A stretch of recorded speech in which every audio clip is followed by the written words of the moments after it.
Okay, so let me introduce our third speaker today, Czura from the Autonomous University of Barcelona, who focuses, among other things, on intercultural competence and learning mobility. And today she's going to talk about assessment in virtual exchange. Thank you, Dita, for this introduction. And in this paper, I present a part of a larger data coming from a larger study that focuses on virtual exchange in foreign language teaching in higher education. And the whole study aims to explore the teachers' beliefs about assessment, as well as their assessment practices in virtual exchange. However, today I'm going to focus on the first element only, that is teachers' beliefs about objectives of assessment, assessment practices, and also the content of assessment. This is the overview of my presentation today. I start with a definition of virtual exchange, and then we'll move on to present main areas of research. Later on, I'm going to give you an overview of the assessment project, and finally I'll walk you through the methodology and the results. So this is a brief summary here. So what is virtual exchange, which is sometimes also termed telecollaboration or intercultural online exchange? Here I chose the definition provided by the authors of the INTEC project, and here virtual exchange is understood as engagement with groups of students in online intercultural exchange, interaction, and collaboration with peers from partner classes in geographically distant locations under the guidance of educators and or expert facilitators. So the key words would be here: intercultural exchange or intercultural interaction. So virtual exchange involves students coming from different backgrounds, also often using different languages. Here we also have information that it takes place online. So students can use a number of tools to communicate. They can use their computers, mobile phones, and communicate through Skype, WhatsApp, emails, internet fora, and so on and so on. And finally, there is guidance.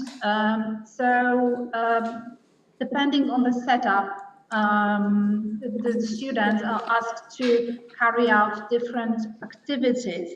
It can be a problem-solving activity. They might be asked to exchange information or to complete some kind of project.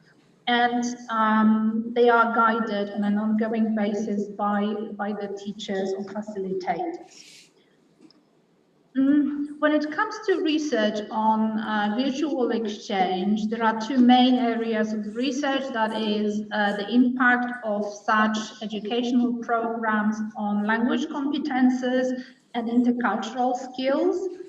There are also studies that explore the potential of virtual exchanges to develop learner autonomy and transversal skills, like ICC, so intercultural skills. Oh, sorry, I repeated that again. But e-skills, illiteracies, and also virtual exchange is being implemented in foreign language initial teacher education as well. Why did I decide to focus on assessment? Firstly, because actually there is limited focus on classroom assessment as opposed to high-stakes assessment in research.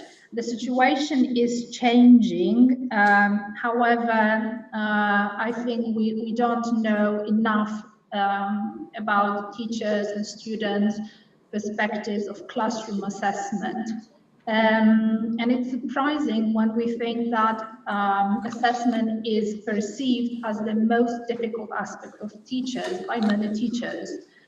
Right, and also there is hardly any research on assessment in virtual exchange. And assessment is in virtual exchange poses a number of questions, as we can see in this picture. Again, depending on the setup of the virtual exchange, most of the learning takes place outside the classroom. So there are some questions the teachers need to answer when they plan the whole assessment procedure. First of the questions is what should they assess? Should it be language accuracy, maybe online communication or digital literacy, or maybe it should be intercultural competence? The next question is how. So if it's, for instance, intercultural competence, how should I do it? What tools should I use? What criteria I should use? How to provide feedback? Another question refers to credits. Should the students be awarded credits or grades for their learning, for their participation in virtual exchange? Also, is it possible in my institution to award credits to students for that? And same or different, we have to remember that virtual exchange project involves at least 2 partners, sometimes more, but as I said, at least 2 partners. So the question is whether the assessment process should be the same or different. Again, is it possible to have the same assessment procedures and objectives if we have 2 different groups sometimes with differing learning objectives? As we can see, assessment in virtual exchange is quite complex. And this is the reason why Melinda Dooley, who's my supervisor, and myself decided to engage in assessment project. As I said earlier, the assessment project focuses on teachers' beliefs, practices, and perceptions. And it's a 2-year project, so I'm halfway through the project at the moment. And we collect data using both qualitative and quantitative instruments. And so the research findings will be available on our website. Also, the project has a practical dimension. We're going to prepare some resources for teachers in the form of a handbook, and also we hope to collect a number of examples of promising practices to showcase how assessment can be implemented in virtual exchange. So in today's presentation, I'm going to focus on 3 aspects. So teachers' beliefs about the objectives of assessment, about assessment practices, and the content of assessment. So these are the 3 main objectives today.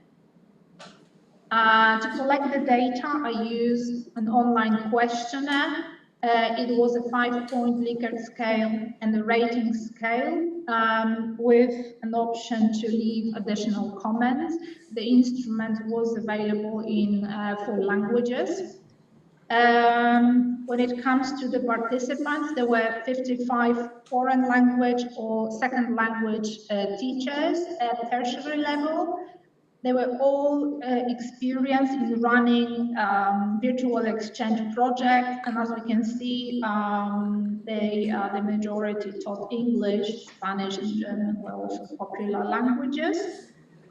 The majority of participants held a PhD degree, 18 master's degree, and they came from a variety of contexts. Here we have the names of the countries and the numbers of participants. When I was preparing this map, I noticed that I don't have any participants from Africa and Australia. However, I have one Australian person who currently teaches in Japan, so I don't know whether it counts. I'm going to open data collection after the summer break, so maybe I managed to catch up. I also wanted to show you this slide because I thought it was quite interesting. So here we have the number of semesters or basically virtual exchange courses that the teachers who participated have run. So as we can see, they are quite experienced. And here we have teaching experience in years. And this is quite surprising because normally we say that it's the domain of the young teachers and to introduce different elements of technology in the classroom. However, here in my study, over 30 persons, so over a half of teachers who implemented this very complex mode of learning had over 20 years of teaching experience. I also asked the participants to indicate the level of training they've received in terms of virtual exchange. So as we can see, the training referring to assessment in virtual exchange is below minimal training. So it's the lowest, it's the lowest point here. This slide presents the results of the Likert scale questionnaire that focuses on the teacher's beliefs about the objectives of assessment. In green, we can see the questions that receive the highest peak. So number 4, assessment results help to modify on an ongoing basis, and then assessment in virtual exchange helps to identify students' learning needs. As we can see, the teachers use the assessment to improve the teaching, improve the virtual exchange project. Assessment offers them some valuable information about the efficiency of the project. And also another point here is assessment of their own progress in a virtual exchange project. The point that scored the lowest is number 1, the objective of assessment in virtual exchange is to assign letter or numeric grades. So as we can see here, the teachers focus on qualitative and formative assessment, and they see that the objective of assessment is here we have the beliefs about assessment practices in virtual exchange. So again, in green, we have the statement with the highest mean. Assessment is an ongoing process that takes place throughout the virtual exchange project. Students should be informed about detailed assessment criteria, and students should be encouraged to self-reflect on their learning in a virtual exchange project. Please know that the mean here is really high, and standard deviation is really low. And again, teachers will disagree with the statement that language gains in virtual exchange should be assessed by means of the test. And they do believe that students are able to self-assess their own learning. And number one is quite interesting because on the one hand, teachers tend to disagree with the statement that it's technically impossible to assess students' interaction in virtual exchange, but as you can see, standard deviation is quite high, so there's some kind of discord in the responses. Here we have the results of the last topic, the rating scale. Here the participants were asked to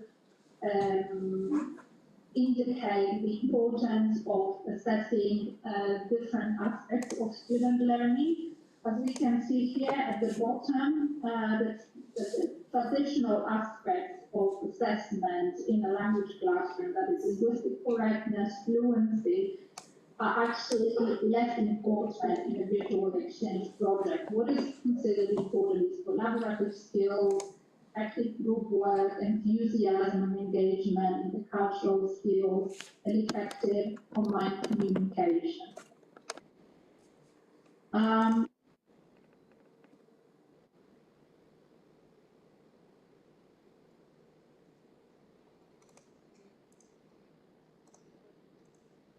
And time management. Someone mentioned oral interactions such as turn taking, meaning negotiation, focus on form episodes, and peer feedback. And peer feedback was mentioned also by another participant. Also, someone, the same person, highlighted the ability to reflect on each other's role in team collaborative strategy, also self-assessment and metacognitive skills. As we can see here, the reflection and the ability to provide feedback, meaningful feedback to peers is really important for the teachers. And some other responses include digital literacies, problem solving, critical thinking, negotiation and conflict resolution, leadership, resilience, compassion, coping with uncertainty, and as odd as it may sound, the opportunity to make friends. And the last participant here also highlights the ability to help the partners to use the target language. So as we can see, non-linguistic aspects are given more prominence here in those responses.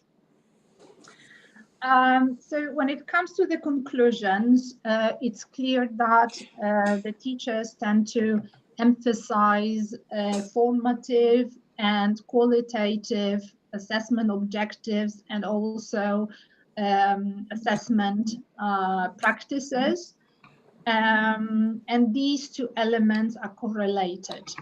Also the assessment goals and practices and criteria used reflect the objectives of virtual exchanges, which aims to increase cooperation, interaction among partner institutions, the development of intercultural skills. So development of language skills is important. However, here virtual exchange usually aims to emphasize other areas of student learning and experience.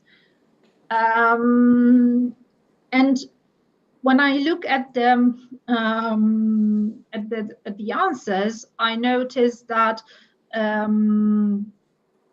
teachers preferred high quality assessment with personalized feedback, with qualitative feedback, with that assessment that promotes cooperation.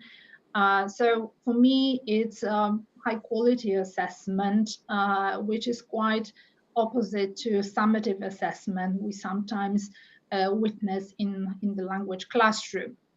And in the last point, I have a question. Is it a representative group? According to the intent study from 2012, 36% of teachers who run virtual exchange do not assess the students.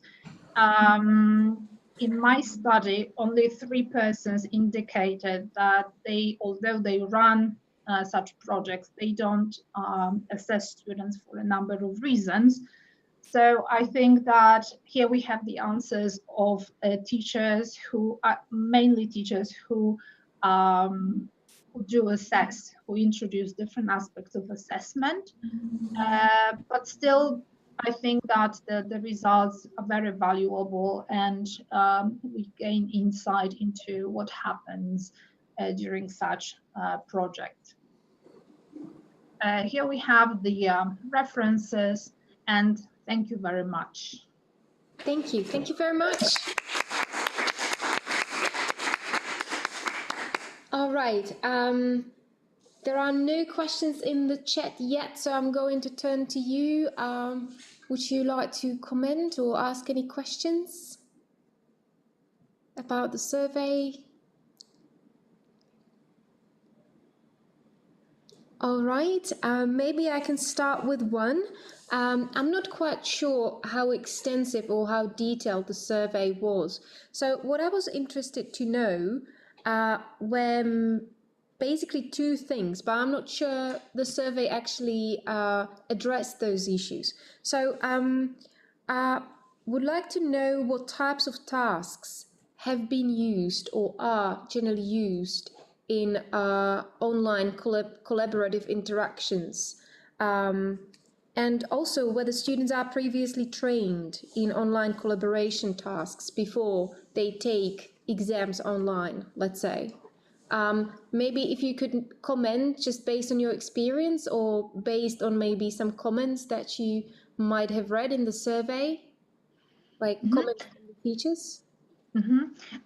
So as I said, the survey focuses on teachers' beliefs, not the practices. Okay.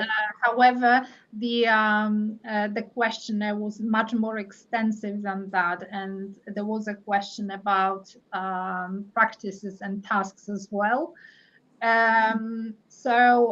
Yes, lots of teachers use peer assessment and self-assessment. Some of them try to assess online interaction. So there are different tools to do that.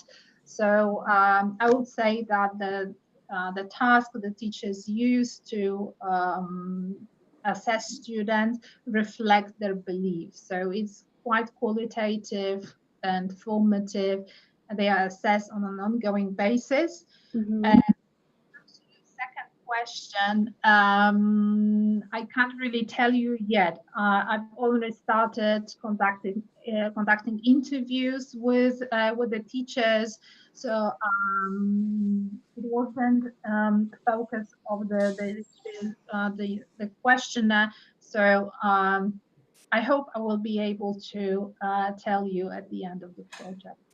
Okay, thank you very much. Any other questions from the audiences? It's hard to imagine probably what kind of information the survey included, apart from what you've already told us about. Maybe one question just out of curiosity. I, again, do not know if you addressed this, but what have been the most frequently used platforms for virtual assessment or collaborative assessment? Do you think you can give us some tips? What platforms have been popular for this type of online collaboration and exams? Well, I can't really indicate any like names of the platforms as such, because all teachers tend to use different tools, or there is a mixture of tools. For instance, the teachers use Moodle or Skype or Zoom or Paddle and so on and so on. So it's really difficult to indicate some concrete names of tools. Actually, that's all right. You've given us a few. I think they ring the bell. We've been Zooming a lot recently, so yes. Okay, thank you. Thank you very much. Thank you. Once again, anything from the audience's comments, questions? No? If not, I would like to thank you again for the lovely presentation, and probably it's time for us to wrap things up. So again, thank you for participating, for being here. Thank you, our speakers, for taking part and being patient with us and staying till the end, most of you.